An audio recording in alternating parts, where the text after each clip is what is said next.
আসসালামু আলাইকুম। আজকে আমি দেখাবো যে কিভাবে আপনারা একটা অবজেক্টকে বা একটা মডেলকে কিভাবে ডুপ্লিকেট করবেন।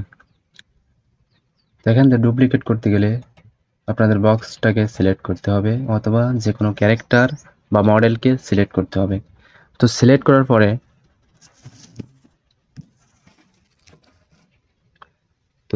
করার পরে এখান থেকে আপনারা শিফট এরপরে শিফট প্লাস ডি পেস্ট করলে এটা ডুপ্লিকেট হয়ে যাবে। তো ডুপ্লিকেট হওয়ার পরে আপনাদের যে কিবোর্ডের যে ডাইরেকশন থাকে সাইডটা ওপর নিচে এবং লেফট রাইট। তো এখন আমি এখান থেকে সরিয়ে নিচ্ছি। তো সরানোর জন্য আমি এখান থেকে ডান পাশে ক্লিক করে ধরলাম। তো দেখেন এখান থেকে এটাকে সরিয়ে গেছে। তো এইভাবে আপনি মাপ মতো সরিয়ে নিতে পারেন। আর যদি বলেন যে মাউসের মাধ্যমে নিয়ে যাবো, তাহলে মাউস টান দিলে এমনি চলে আসবে। দেখেন এই যে যেহেতু ডুপ্লিকেট হয়ে গেছে, তো এখান থেকে মাউস নিয়ে আসলে চলে আসবে। তো এখন চলে আসছে এখানে, দেখেন এখানে ডুপ্লিকেট হয়ে এখানে চলে আসছে। তো এখন আর এই যে তিনটি আমি তৈরি করলাম একটা বক্সের মাধ্যমে, এটা ইডিটের মাধ্যমে ডুপ্লিকেট করেছি। তো এটা কিভাবে করতে হয় সেটা আমি এখন আপনাদেরকে দেখাবো। তো আমি এটাকে প্রথমে সরিয়ে নিচ্ছি আগে, এরপরে আপনাদেরকে দেখাবো যে কিভাবে এটা করতে হয়। তো প্রথমে আপনারা এডিট মোডে চলে যাবেন। তো এডিট মোডে যাওয়ার পরে এখান থেকে দেখেন এখানে এই যে দেখছেন, আগে দেখেছিলাম যে অ্যাড দ্য ক্লপ, এখন আমরা এটা এক্সট্রুড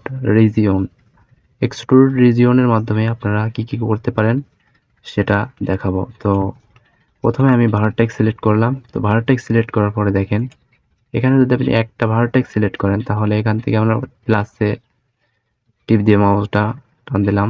দেখেন এখানে কিছু হচ্ছে না, কোনো কাজ করতেছে না। তো এখন আমরা এখানে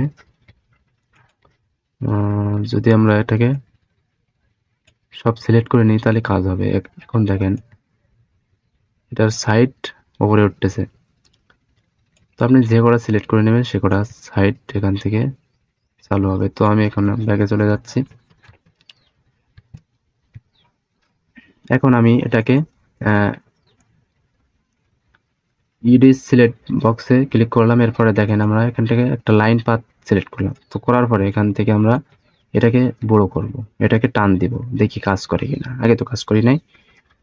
তো অনেকগুলো সিলেক্ট করলে সেখন কাজ করে। তো এখন আমি এটাকে সিলেক্ট করলাম, এখন দেখি কাজ করে কিনা।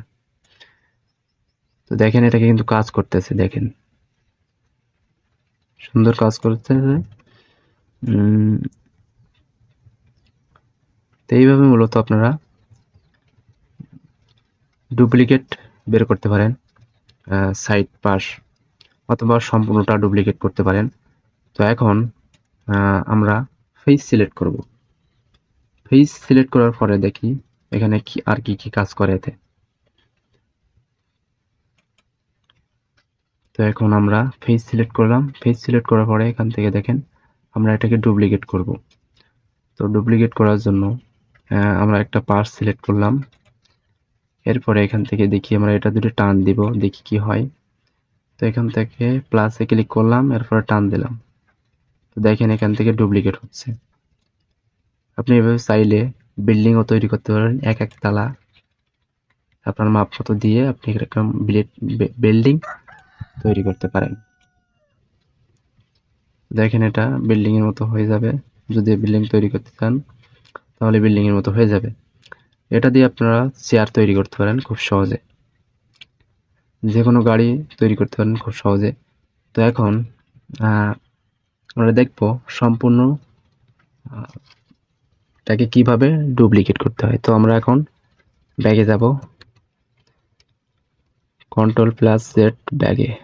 তো এখন ব্যাগে যাওয়ার পরে আমরা কি করব, এখানে ফেসটা সিলেক্ট করে নেব পুনরায়। এরপরে আমরা এখান থেকে সম্পূর্ণটা সিলেক্ট করে নেব। তো সম্পূর্ণ সিলেক্ট করে নিলাম।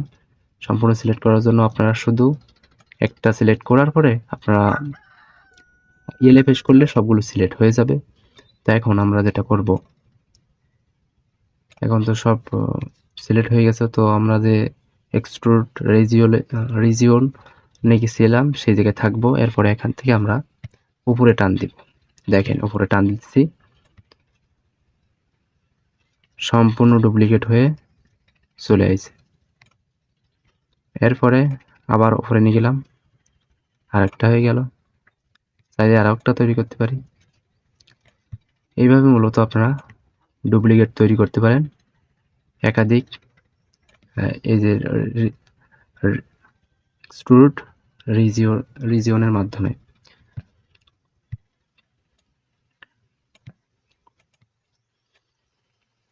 তো এই ছিল আজকে ভিডিওটা ভালো লেগে থাকলে অবশ্যই লাইক দিবেন আর চ্যানেলটিকে সাবস্ক্রাইব করবেন। Thank you for watching video.